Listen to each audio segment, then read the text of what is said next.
So one of the things I think is very important is that we ask for wisdom and recognizing the gifts and the anointings in people so that we have the gift to place them in a position. You know, the worst placed person, you plug them in somewhere and they're not suited for it. Somebody would say, well, I'm not going to plug somebody in if they said they really don't want to do it. But you know, a lot of people, they won't tell you that. There's a lot of different reasons people want to be in positions.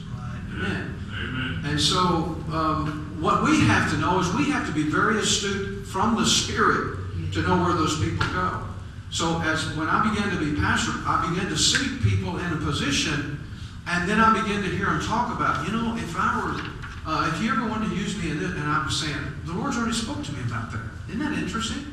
And so it would just happen across the board. The different ministries we had, it was just like God was revealing things to me.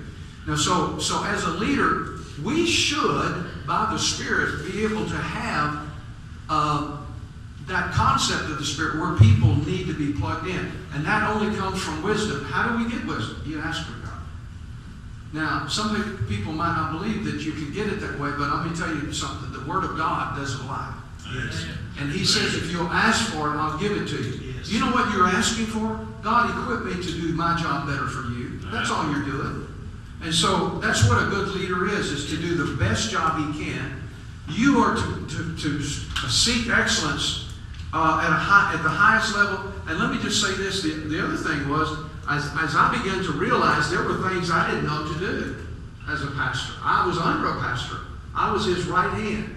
I saw what he did. I mimicked him. I was kind of like, you know, maybe Elisha's right-hand person, or Joshua to Moses. I was one of those guys who just gave myself to that because I just honored the man of God. And I think if you've got a heart to honor God's people, let me just say this. When you get above them, you still respect them because they're still God's people. Yes. And the more you respect them, God is, I don't want to get too far myself on the sowing and reaping part. We'll get to that in a little bit. But see, that's where that love comes in. Yes. You've got to understand who they are. They've never been here before, possibly. Maybe God will put you somewhere and there's people who are really ready to lead. They've done it for years. That's a no-brainer. That's an easy thing to pick. But there's also that port of loyalty that we'll talk about a little bit later. So, in most cases, no one is going to find help for you. You've got to find it yourself. And most of the time, we want people just like us. Now watch this now. Trust me. Too much of a good thing is not good. Some of you read between the lines of it, right? Because we think we're the best at what we're doing. And too much of a good. I don't want everybody like me. I want people to mimic some of my thoughts on excellence and some of those things. But I want if I were going to be a children's pastor, I don't want them to be like me. If I want them to be a children's pastor, because I don't have a heart for that. I want people who have a heart and a passion to do the things that God has called them to do. So we're all different, and that's the beauty of God's love. And it's the pastor's obligation or the leader's obligation to train up workers to assist or to lead or to be under authority. And there's a lot of things in between that. So how do you recognize, if we say that you ask for wisdom, and one of the first inclinations you might get is you might recognize a passion in someone. Now, I'm not talking about just a fervor, somebody just loud and praise God, just going around praising God all the time. That's great, and that's wonderful. But I'm talking about a passion for people, a passion to serve, a passion for the Lord. I think you need to recognize the passion for the service to the Lord first, watch me here, then somebody wanting to serve the people first, because you can't serve the people if you don't have a connection to God. You can't go on this level. Amen. And that forms the cross right there. So, we need to, first of all, remember that they need to be born again. There is such a thing as on-the-job training. That's okay. It's going to extract a little bit more from you. But and I put down here, not a novice. That's true. But that gets into a little bit of mentorship. And I'll talk about that a little bit more. So you ask them to serve under someone for a length of time. That is so that if they don't have prior leadership skills, they will recognize someone that you have approved for them to be under. You'll find out where their hearts are and what their motives are. Listen, you need to know what motivates your people.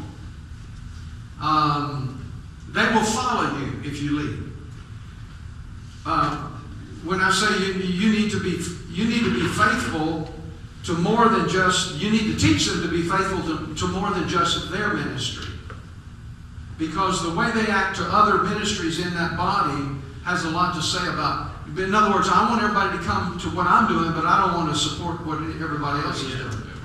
And that's part of that passion that you see in people.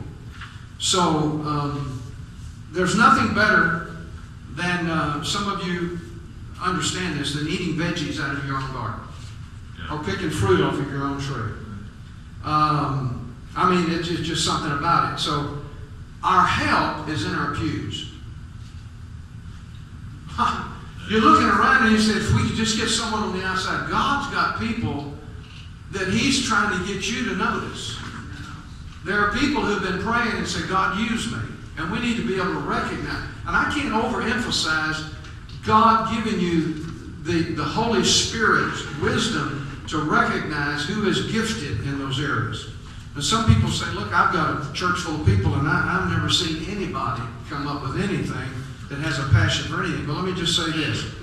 Jesus said, I want you to have fruit, but here's the kicker to that whole thing, that your fruit will remain.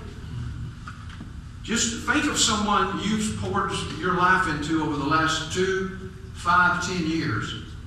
Are they still following God? That's your fruit that you've invested. That's that time you've given in. That's that teaching. That's that mentorship. I want someone who shows me that they're interested in the things of God, and then they'll gravitate towards the man of God.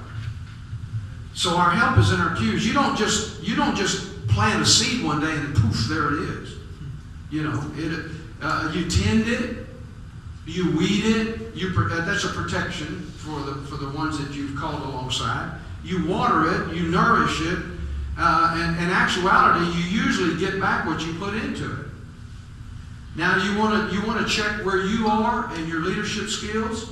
Look at the people you've mentored. Look at the people you've taught. Are they getting it? Are they coming up and saying, well, I don't know, I just don't feel confident. Well, are you teaching them the things about who they are in Christ? I mean, we need to teach them so that most people, we're supposed to be discipling them so that they can, what? Go out and disciple others. Amen. So we will usually carefully invest in those that will also give us a good or better return. Did you hear what I just said? Yes. There are some people that you'll look at and you'll say, you know what, God? I've got 3 choices in this position. I want the best return. Let me tell you, Jesus taught that throughout the Scripture. People who were good stewards of that investment in them. And a lot of people don't understand that if you give them an investment of a class or some ministry, it may not reap a reward now, but it will have a reward later. Yes. It can be a learning curve or process for them for God to see how faithful and how loyal they are so that they can serve a long time. And you know what? I believe in mentoring people for the long term. Amen. Amen.